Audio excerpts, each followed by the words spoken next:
The NBA's collective bargaining agreement expires midnight Thursday, and if there's no deal by then, well, the owners could impose a lockout. I was asked earlier today whether my gut was that we'd be playing basketball on Christmas Day, and my gut, not my official position, but my gut says, as a fan, no, because a bunch of hard-headed people would have moved in opposite directions. We're unified. We understand the situation that we're in.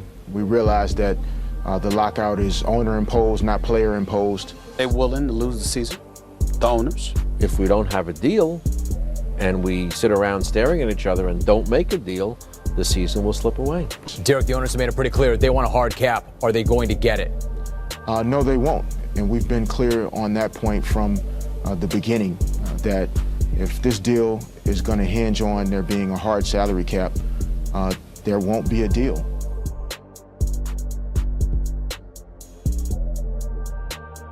The 2011 lockout is seen by many as a dark time for the National Basketball Association. Failure to come to terms on a new collective bargaining agreement had resulted in a standstill between the Players Association and the league they played for, in turn freezing basketball operations and causing the longest break from competitive play since 1999. A combination of franchises being prohibited from making trades or contacting players, and the help of increasingly popular social media sites online, resulted in a newfound freedom for players to pursue unrestricted forms of basketball. For the first time ever, the greatest players in the world had the opportunity to play unsanctioned hoops across the country, and one of the greatest summers in the history of the game was born. As the lockout officially began to leak over into the previously scheduled NBA season, the Players Association began to recommend that some players elect to play overseas during the hiatus, partially in an effort to motivate owners to be more open for negotiation. Within the first month, over 90 NBA players made the decision to play in various leagues across the world, many of them having a clause in their contracts to be able to return to the US to play once the season resumed. While the majority of these consisted of rookies and lower rotation players, several all-star caliber players found themselves playing for a different organization during the lockout. 2011 All-Star Deron Williams was the biggest name to make this choice, accepting a one-year $5 million contract with a team in Turkey. You know, you've known that a lockout was likely for about 2 years. When did you decide, you know, about 2 years ago? Really?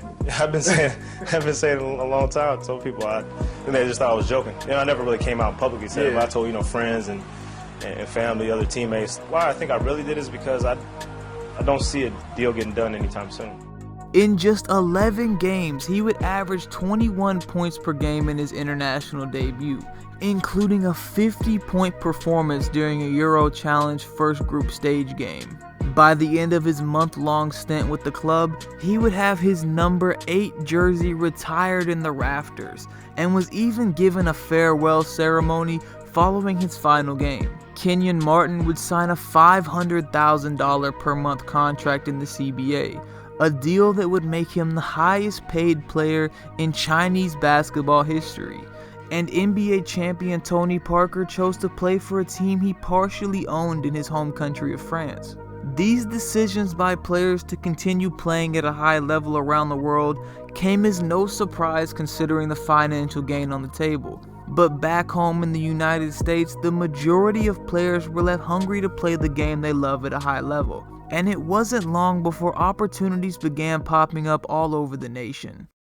From New York City to Los Angeles, Chicago to Las Vegas, promoters and players alike began putting together NBA star headline pro-ams and pickup games across the country.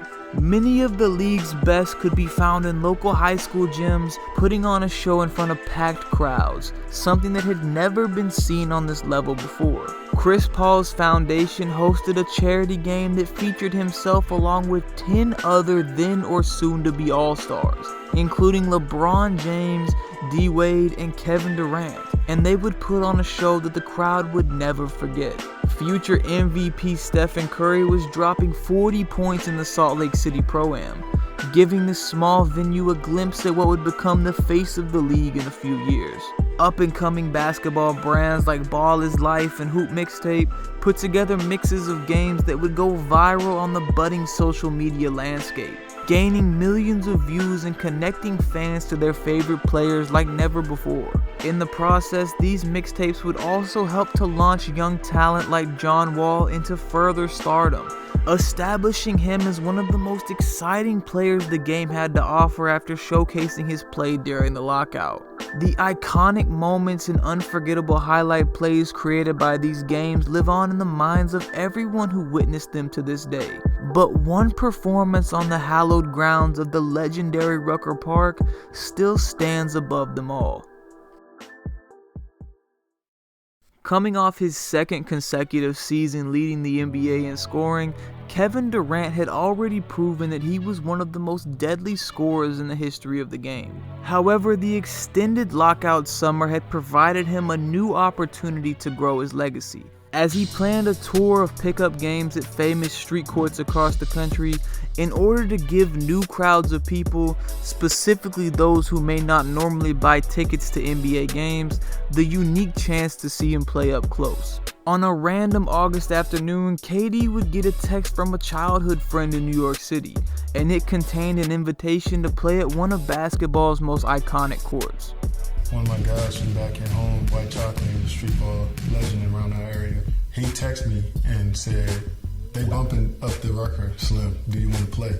And I was like, I'm in Oklahoma at the moment. I probably won't get there in time. But I was like, you know what, let's just see if we can make it.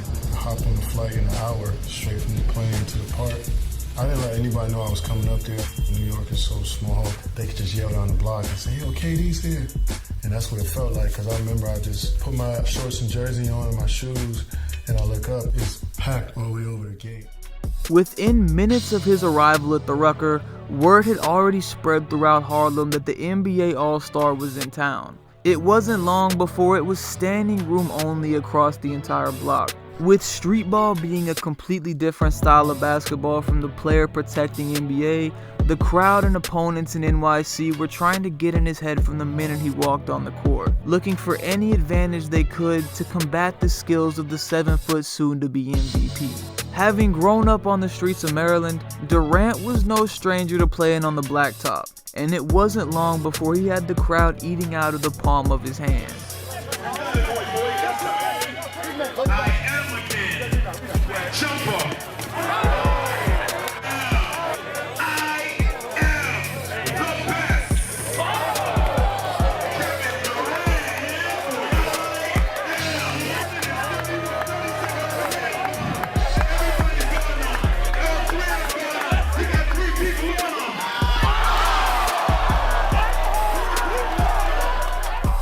KD would go on to drop 66 points in the DC vs New York battle, including a stretch of 4 straight threes and a game winner that would shut the park down, and produced one of the most legendary moments in recent streetball history. Here we go again. Here we go again. Everybody's trying to guard him. Everyone.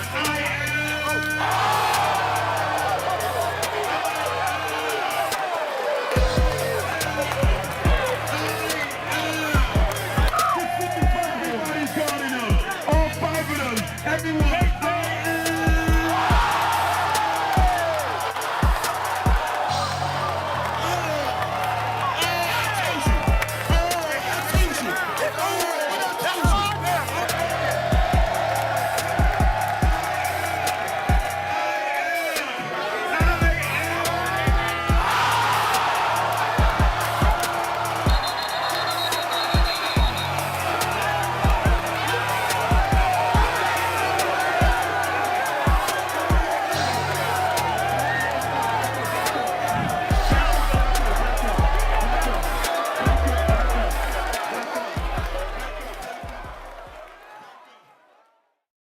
Although many of the game's top players had been showing up at events around the country, arguably the game's biggest star had been noticeably absent from the public eye, coming off a failed quest at a second three-peat with the Lakers and electing to not speak to media about the lockout. Kobe Bryant had been using the extended offseason as a way to improve his conditioning and rehab minor injuries. However, after witnessing fellow top talent like LeBron and Kevin Durant perform at the increasingly popular Drew League, which was based in his home city of Los Angeles, the Mamba had tossed around the idea of making an appearance. Longtime commissioner of the league Dino Smiley received a phone call from Bryant's representatives a week before the season was set to have its championship game, and it was negotiated that the Drew would host an all-star exhibition featuring Bryant playing against the league's top team, who just so happened to feature future all-stars James Harden and DeMar DeRozan. They decided to keep Kobe's appearance a secret from the media, but as game time rolled around, word began to spread that the legend would be suiting up in South Central LA. Bryant was snuck in a back door by the local sheriff's department, as the local middle school gym quickly became standing room only before tip-off. For the next couple hours, the crowd would witness Kobe trade buckets with future MVP James Harden, as the Mamba proved why he's regarded as one of the game's most skilled scorers.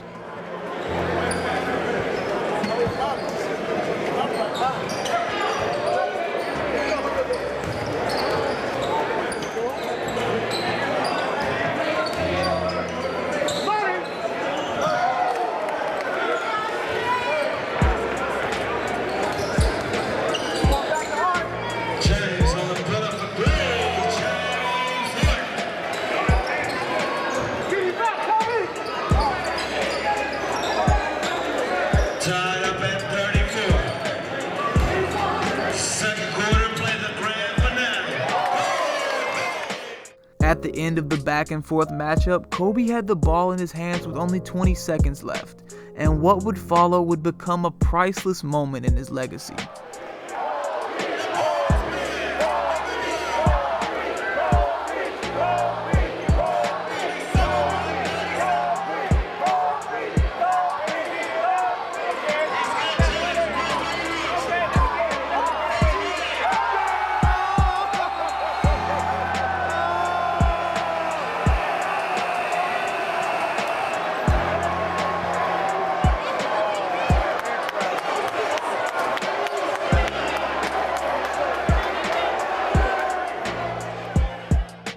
Bryant would end up with 45 points in his one and only league appearance, and his game winner would go viral by the end of the night. This legendary performance, along with others from players across the NBA that summer, would be the driving force that helped propel the Drew League to what it is today, an annual showcase in the summer of the game's top amateur and pro talent. The memory of fans streaming onto the court of the small gym with Kobe holding his hands high is one of the lasting images of his impact on the game of basketball, and ultimately became a defining moment of the lockout.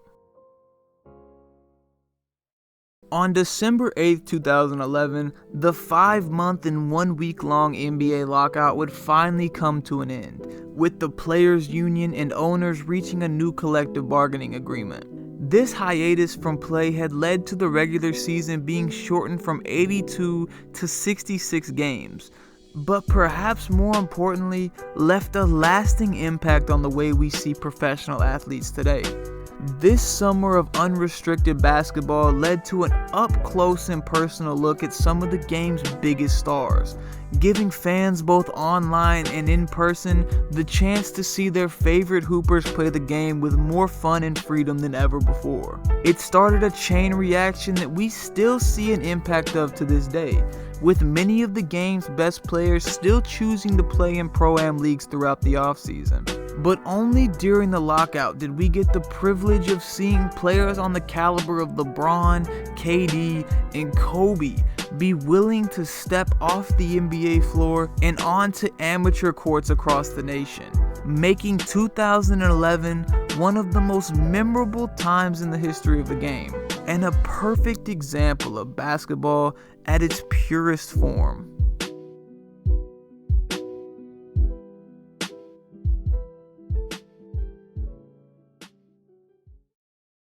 What's going on, y'all? This is Trice here. I want to thank you for watching this video. Thank you for your constant support.